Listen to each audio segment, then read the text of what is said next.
Hello, it is 1 p.m. in Damascus. It's 3:30 in Kabul. I'm Monita Rajpal. And I'm Zain, Verjee. This is World One live from London. But first, Syria is slamming a proposal by the Arab League for its president to step down and hand power to his deputy. Arab League foreign ministers called for wholesale changes as violence between security forces and demonstrators continues. They say President Bashar al-Assad should go and make way for a unity government to be formed within 2 months. With as soon as we can. But first, we want to check in with CNN senior international correspondent Nick Robertson, who is with us here in the studio. He returned from Syria just last week. So there's talk now, Nick, of the Arab League wants Syria, Bashar al-Assad, to transfer power to his vice president. But who is his vice president?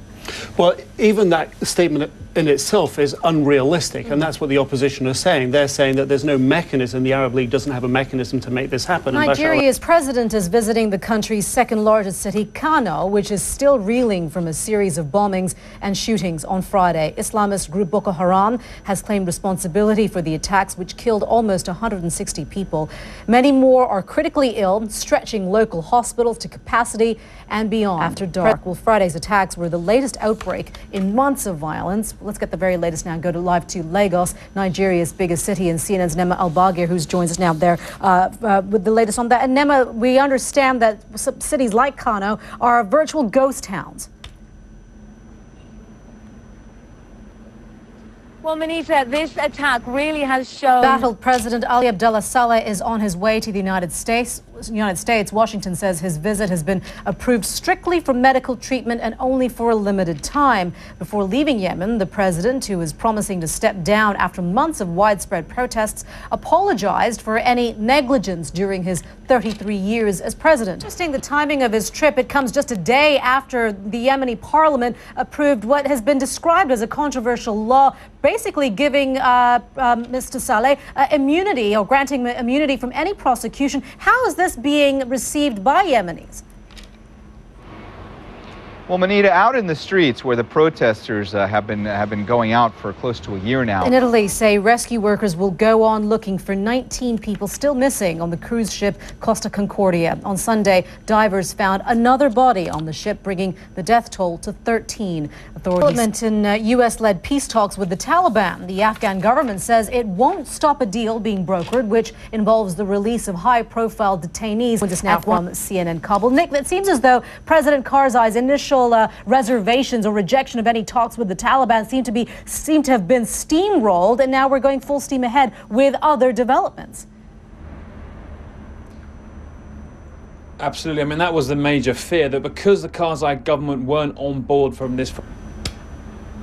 Nick, how much does this legitimize the Taliban? And if that's the case, is there a sense that the militant arm of the Taliban would actually play ball? Severe tropical cyclone continues to intensify off the coast of Mozambique. Meteorologist Mari Ramos is at the World Weather Center monitoring that for us. Mari. Hey, Monita, this is another big storm, and it's been sitting around the same area already the entire weekend. And it's... All right, Mari, thank you. This is World One, live from London. A big shocker for Serena Williams down under as the Australian Open. Lots of action down under at the Australian Open, and in the U.S., it's crunch time in the NFL. Don Riddell joins us now with all the sport action. Busy. Indeed, thanks very much. The Super Bowl is set for 2012, and it is going to be a repeat of the title match. Play nice. Because they're men, and because it's competitive. Let's not open that can of worms. Let's not do that. Don Riddell, thank you very much. You're watching World One live from London. What Oprah did next. The Queen of Talk makes a splash in India. My nieces would probably do a better job. But anyway, now, enter the dragon. I think we're all channeling Bruce Lee. China is celebrating the arrival of the Lunar New Year and honoring the most powerful sign of the Chinese zodiac. That's right. Happy New Year. Stan Grant there speaking with CNN's Rosemary Church earlier here on CNN. And I wonder what the year dragon will mean for us tigers. Happy New Year. Happy New Year. Exactly. It means lots of money, lots of love, lots of career growth, lots of food. Yeah, all that. We hope the same for you. You're watching World One live from London. I'm Zain, and I'm Monita Rajpal. She'll be back with an update of the top stories in just a moment.